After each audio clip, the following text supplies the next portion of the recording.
प्रिय विद्यार्थियों, आज हम लोग पढ़ेंगे अपनी हिंदी पुस्तिका वाटिका से कक्षा 5वीं का पाठ नंबर 3 सीखने का आनंद। तो बच्चों, सीखने का आनंद इस टॉपिक से आप क्या समझ रहे हो, इस शीर्षक से आप क्या समझ रहे हो? सीखने का आनंद मतलब कि जीवन में हर कदम पर कुछ न कुछ हमें सीखने को मिलता है, लेकिन सीखने में क्या आनंद है, आनंद यानी खुशी, क्या खुशी मिलती है, यह इस पाठ में बताया गया है। और कहाँ से हमें क्या सीखने के लिए मिल रहा है, इस पाठ में इसका ही चर्चा किया गया है। यहाँ पर लेखक कहते हैं कि प्रकृति मनुष्य को मिला सबसे खूबसूरत उपहार है। प्रकृति यानी नेचर, नेचर जो है वो मनुष्य को सबसे अच्छा उपहार मिला है। इसके कई रूप हैं और हर रूप की कोई न कोई विशेषता है। कह रहे हैं कि नेचर का, प्रकृति का बहुत ही रूप है और हर रूप में कुछ न कुछ विशेषताएं हैं, कुछ न कुछ क्वालिटी है। प्रकृति रूपी उपहार से क्या और कैसे सीखा जाए, यह हम पर निर्भर करता है। लेखक कह रहे हैं कि प्रकृति जो हमें उपहार दी है, उससे हम क्या सीखें और कैसे सीखें, ये हमारे ऊपर डिपेंड करता है कि कब हम किस चीज से क्या सीखें। जैसे पर्वत भी हमें कुछ सिखाता है, झरने कलकल बहकर हमें कुछ सिखाते हैं, तितलियां या पंक्षी जो है वो उड़कर हमें कुछ सिखाते हैं, पेड़ पौधे खड़े होकर के हमें कुछ सिखाते हैं। तो इसलिए नेचर से जो भी मिला है, प्रकृति से जो भी मिला है, वह हमें कुछ न कुछ सिखाता है, लेकिन हमारे ऊपर डिपेंड करता है कि क्या हमारी ध्यान कभी इसके ऊपर गई, हम कुछ सीखना चाहते हैं इससे। तो यही इस पाठ में बताया गया है। अब आगे बढ़ते हैं पाठ की ओर। तो बच्चों, पाठ शुरू करने से पहले मैं आप लोगों को इस पाठ में आए शब्दार्थ बताऊंगी, कठिन शब्द बताऊंगी, ताकि पाठ पढ़ने में हमें आसानी हो जाएगी। यहाँ पर देखिए, इस पाठ में जो शब्द आए हैं उसमें से एक शब्द है बटोरता। बटोरता यानी इकट्ठा करना, इकट्ठा करता। उत्सुकता यानी प्रबल इच्छा, यानी जानने की बहुत इच्छा। दुविधा यानी परेशानी। निर्मल यानी जिसमें मैल न हो, अर्थात साफ। सौहार्द्र यानी सद्भाव, अच्छा भावना को सौहार्द्र कहते हैं। भाईचारे की भावना को भी सौहार्द्र कहते हैं। तेजस्वी यानी जिसके चेहरे पर तेज हो, चमक हो, जिसके चेहरे पे कुछ कर दिखाने की चमक होती है, उसे तेजस्वी कहते हैं। ग्रहण यानी लेना, प्राप्त करना। ग्रहण करना यानी ले लेना, प्राप्त कर लेना। सहनशीलता यानी सहने की शक्ति। निरंतर मतलब लगातार। हुनर यानी कला, दक्षता, मतलब किसी चीज में हुनर है, कला है, निपुण होना। दत्तात्रेय एक ऋषि का पुत्र था। एक लड़का था जिसका नाम था दत्तात्रेय और वह एक ऋषि का पुत्र था।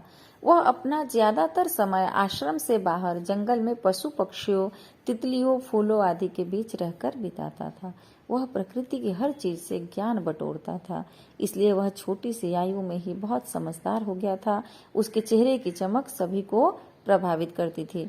बच्चा, आप लोग समझ गए होंगे बहुत आसानी से, ये बहुत इजी वर्ड है सब इसमें, कि एक दत्तात्रेय नाम का एक लड़का था, ऋषि का पुत्र था, जो ज्यादा समय जंगलों में रहा करता था और पशु पक्षियों के साथ अपना ज्यादा समय बिताता था, और प्रकृति से जो भी उसे ज्ञान मिलता था वह बटोरता था, और वह छोटी उम्र में ही बहुत समझदार हो गया था। अब आगे क्या हुआ ये देखिए। तो एक दिन एक राजा घोड़े पर सवार जंगल से गुजर रहा था। उसने उस तेजस्वी बालक को देखा। राजा बालक के तेज से प्रभावित हुआ और घोड़ा रोककर उस बालक को देखने लगा। एक राजा उस रास्ते से निकल रहे थे और छोटे से बालक को देख करके राजा वहीं पर रुक गए और रुक करके बालक को देखने लगे। राजा के मन में बालक के बारे में जानने की उत्सुकता बढ़ गई। उत्सुकता यानी लालसा, इच्छा।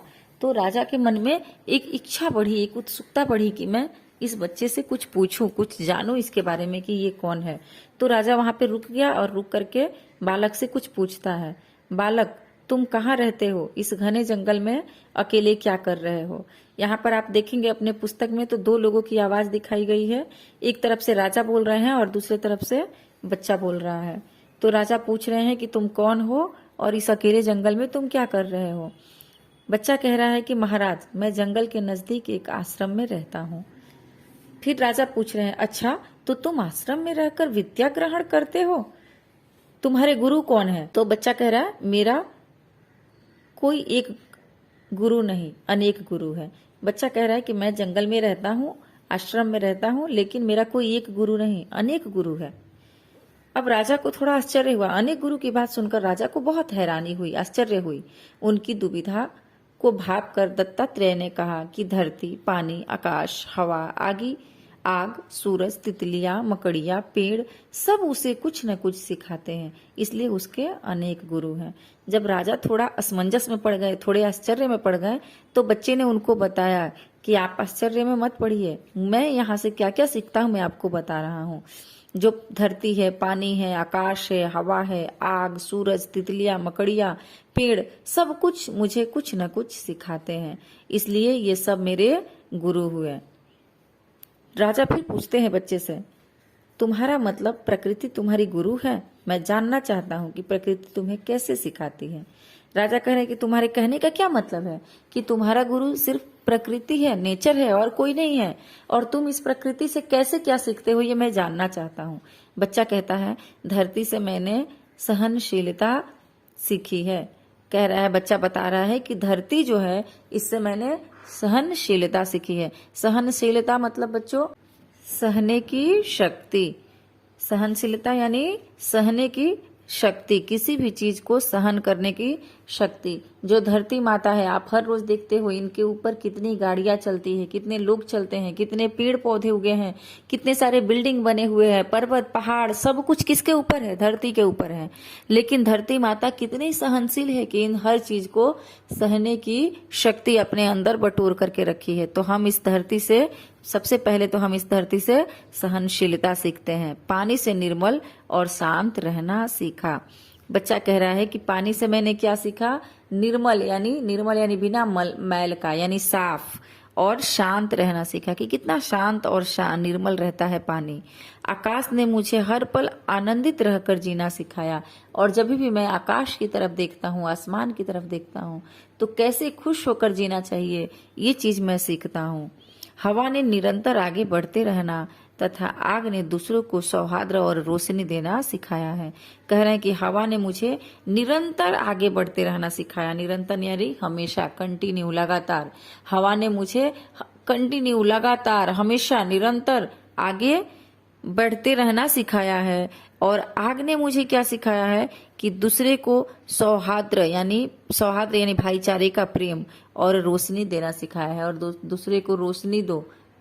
आग क्या करता है? आग जब खुद जलता है तो हमारे आसपास में क्या हो जाता है? रोशनी फैल जाता है। तो हमारे ऊपर डिपेंड करता है। आग में जलनशीलता भी है, लेकिन हम आग से जलनशीलता नहीं सीखेंगे, हम जो रोशनी देता है वो रोशनी उससे सीखेंगे। तो कह रहा है बच्चा कि आग से मैंने ये सीखा है कि दूसरे को रोशनी दो। और आगे बच्चा बता रहा है कि तितलियां मुझे जगह जगह से जानकारी इकट्ठा करना सिखाती है। और जो तितलियां है, मधुमक्खियां हैं, जो हर जगह हर फूल में जाकर के मधु बटोर कर लाती है और एक जगह शहद को जमा करती है। तो कह रहा है बच्चा कि तितलियां मुझे जगह जगह से जानकारी कैसे इकट्ठा करते हैं ये सिखाती है। जिस तरह से वो अपना मधु इकट्ठा करती है, वैसे मैं जगह जगह जाकर जानकारी, नॉलेज, ज्ञान प्राप्त करना जानता हूँ, सीखता हूँ। और मकड़ियां मुझे अपने जाल बनाने के हुनर से योग्यता निखारना सिखाती है। और कह रहे हैं कि मकड़ियों को देख करके मैं ये सीखता हूँ कि किस तरह से ये लोग जाल बना लेती है, कैसे अपने रहने के लिए आश्रय बना लेती है।